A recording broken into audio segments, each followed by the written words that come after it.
Okay. How's everybody? Good. Me too.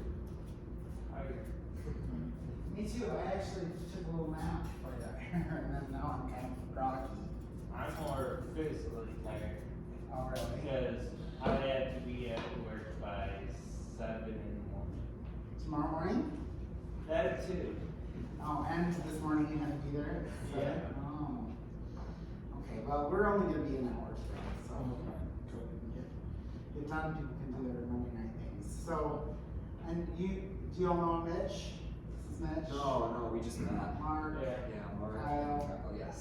So, Mitch, Miles. Kyle, Mark, Jim, Yeah. Kyle, Mitch, Mark, Jim, Kyle, Mitch, Mark. Sounds like you got it down. So, why don't you tell us a little bit about yourself? Like, Kyle, who are you?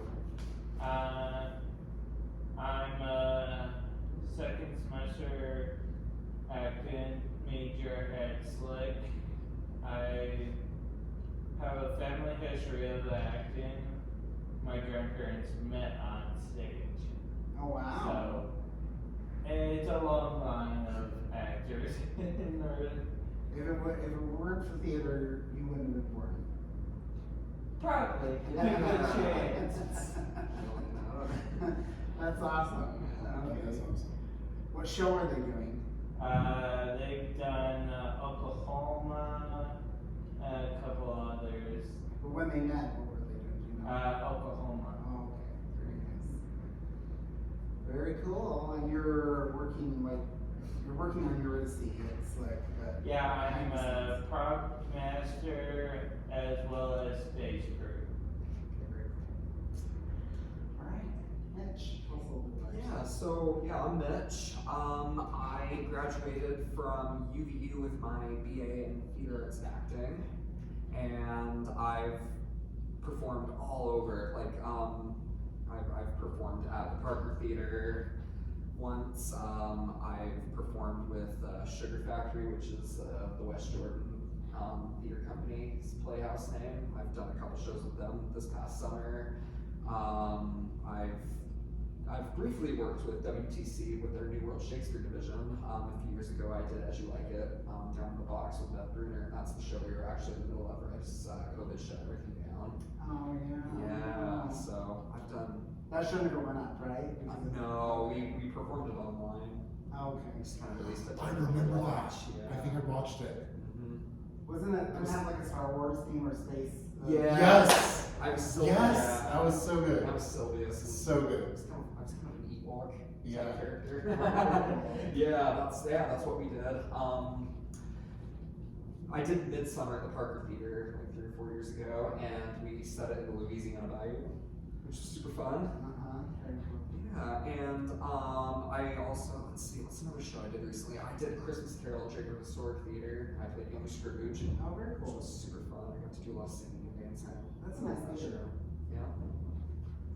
So yeah, I've been doing theater ever since I can remember, honestly, ever since I was little. I got bit by the acting bug, and I've been going at it ever since.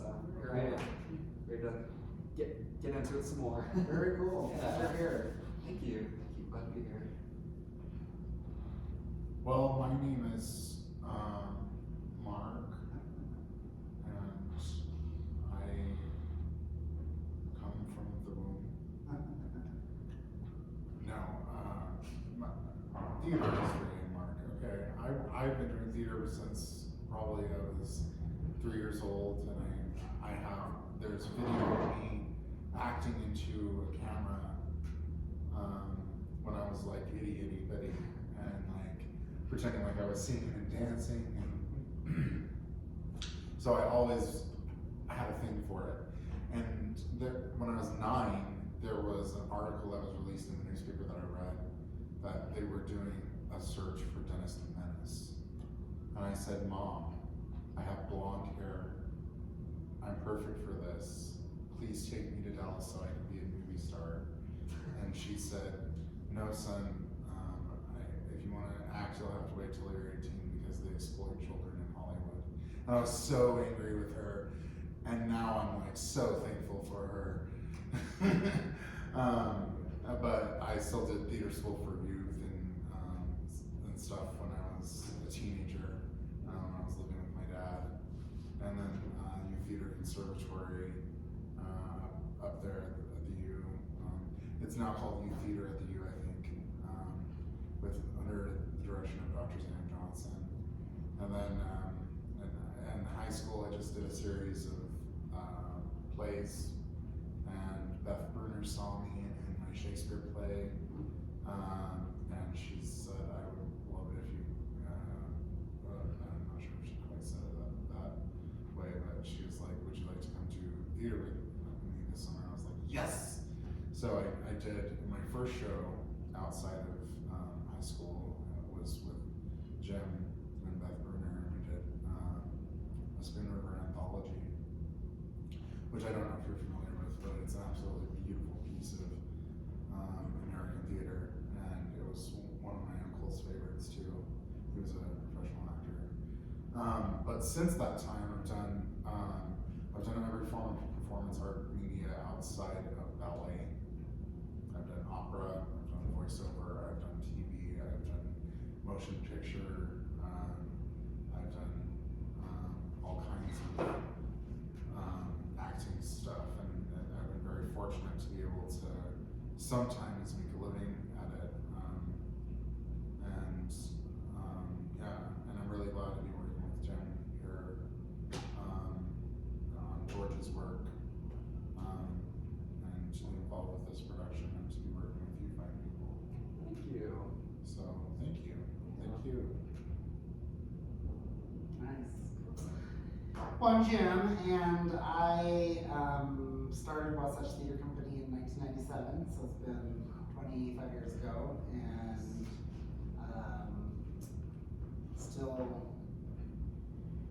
still loving it, and still trying to learn as much as I can, and that's why I'm doing the MFA program, to try to improve my skills as a director. That's what my focus is, and yeah, last time when you weren't able to be here, I guess that was, what, last Sunday, or when was it? Yeah, it was I think it was like a little more than a week ago now, right? Yeah. Okay, Yeah. so it wasn't yesterday. Yesterday was Easter Sunday, but it was a week before that. Okay, so anyway, you weren't able to be here, Mitch, and so anyway, I read my little, and I can just give it to you and you can read it on your own, but I read my little passion statement about like why I wanted to do these things. And first of all, I've always wanted to do some children's theater, but in addition to that, this is my friend George's work, and he passed away on March 9th of this year, and so he kind of has been really instrumental in, well, not kind of, but very instrumental in Wasatch Theater Company, just keeping it going over the years. And we actually met in the year 2000 when he came to direct Fantastics for Wasatch, and have been quite close since. So anyway, this is his work, and so I kind of share that this is kind of what I feel inclined to do right now, is his work and his words, and he left behind quite a few scripts and pieces of himself in that way. And so so yeah, I just thought, well, let's get into the children's theater with George's work. So so that's kind of what we're doing here, and hopefully some kids come and enjoy it. George has quite a history of writing plays for kids. He was part of Starry Eyed Puppets and Book Speak Theater, and so he really wrote a lot of stuff for young people. So anyway, I just wanted to check in with all of you and just kind of see if you have any access needs tonight. So like, are there any things that you're thinking about, or like, for example, I think it's too hot in here, and so I'm gonna go see if I can adjust the thermostat so that I can survive the next 45 minutes or whatever it is. So any access needs, or? The lights are good and low, and Okay, all right. I'm feeling peaceful, calm, and tranquil underneath my general malaise of performance anxiety. So there's a happy medium. Okay, all right. But thank you so much for asking that. Sure. I second that. I'm feeling good. Okay, alright. How about you, Kyle? I'm good. Nothing really phases me. I had a light coming into acting. I got into it in high school, and it was because of the first play I ever seen was one that my uncle Jeff directed. I don't remember the play or musical it was, but I enjoyed it so much that I wanted to do it as That's well. awesome. And the most I would get were background characters or ensemble roles. Because there's, for more of the musicals, you don't get a lot of deep bases for main protagonists. Tenors. That's all I know. It makes no sense why they need the And you want to be in a musical? Is that kind of your Yeah. thing? Oh, really? Okay. Because I actually went for the Cinderella. Oh, I saw that. I was going to ask you about that. I didn't get in. I got 2 callbacks, but that's all. Well, a year ago, or maybe it was 2 years ago, I decided I was going to try to, I heard this podcast where it said, this woman tried to get as many rejections as she possibly could in the course of the year, so she put herself out there over and over and over again. That was her challenge, to get as many rejections as she could, because along the way she felt like she would get, some yeses. So try to get as many rejections as you can. Okay. Yeah. Because it's their loss. That's what. That's right. Because it means you're putting yourself out there, and that's important. Yeah. Well, and you also mentioned an access need and the fact that you have to work tomorrow at 7:30, so you're. Yeah, I don't. It doesn't bother me because I don't go. I work on about 5 hours. Okay. Then you can come home and take a nap. No. Oh. Then on Thursdays and Tuesdays and Thursdays I have improv after work. Oh, I see. So I'm working on my acting skills through improv. That's very cool. Yeah, actually, if you guys want to come and see us, we're performing the 22nd at the Black Box Theater at the South City campus of Slick. On the 22nd of April? Yeah, at 7 p.m. Okay, very cool. Good show. Are you doing? We're doing the Herald. The what? Herald. It's pretty much, there's an opening scene, then we make 3 scenes out of that open scene, open group game, then we do another group game, then do another 3 scenes, then it's just we do 3 times those scenes and 3 group games. Oh, very cool. It's really fun of how we've been rehearsing it. I'd be really curious to see it. Oh yeah, come see it. It's supposed to be fun. Very cool.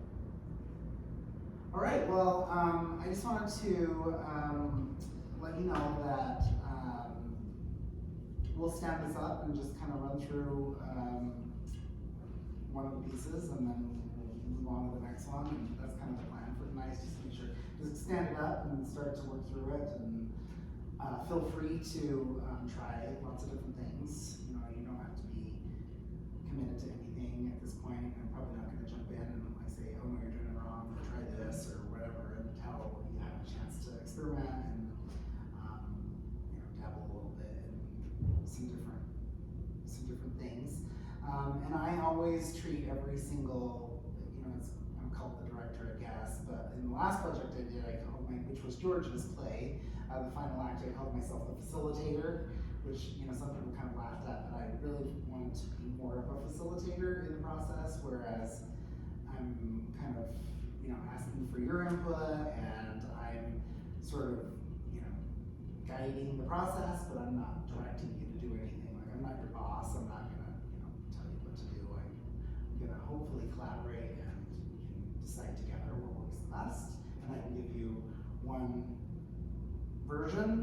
looks like from this side, but it's not the end all be all. So I would appreciate any contributions that you could bring, any collaboration you could bring to the process.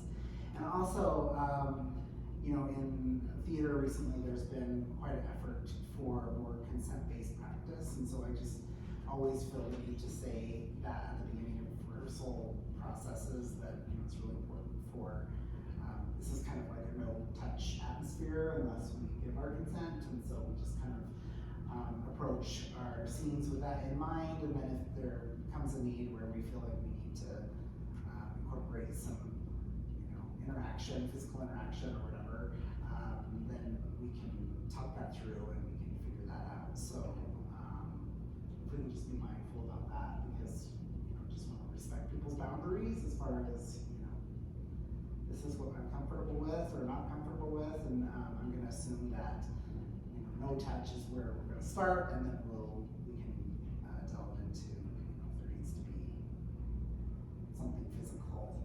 I mean, there's nothing, this is a kid's show, so there's like no intimacy as far as like, you know, there's no sex or anything in this in this kids show, but yeah, it's just, you know, just is anything required? Well, we need an intimacy coordinator for advice. No, I don't think so. So, but we will definitely talk about some stuff if it comes to, you know, the need to incorporate some of that in. Like there's, you know, there's supposed to be a kiss for the frog and the princess, and so, you know, when we get there, we'll figure it out. It won't really be a kiss. It'll be something as a placeholder that. Or we could theatrical, like a kiss of the hand. Right, exactly. So we'll work that out when we get there. We just want to be respectful of the fact that, you know, everybody has that place. Making sure we're respectful of those boundaries. All right, so let's go ahead and adjust the heat before I melt. And I'm just going to move all the chairs this way. That's our playing space right over there. It's 78 degrees in here. I didn't feel like it was 70. I'm from Ohio, so this heat is nothing. It's hot in Ohio. Yeah, there's humidity. Okay. What part of Ohio? Toledo. All right, so let's just move. Let's create a space here.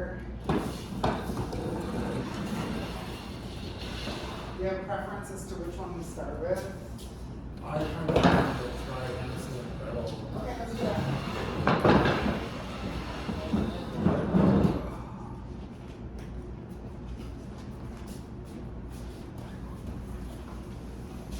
Alright.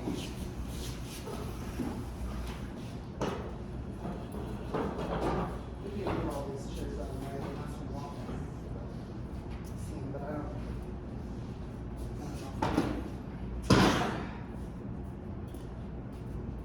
Am I narrator and witch? Well, I was hoping that Val would be here to be able to do that, but yeah, let's try it and we'll see kind of how it Because goes. I thought Mark was a good witch. Oh, he was last great. time. Okay, so we don't have a pencil or a rubber. Because I'm a woodcutter. So you'll be Hansel, and Val will be Gretel.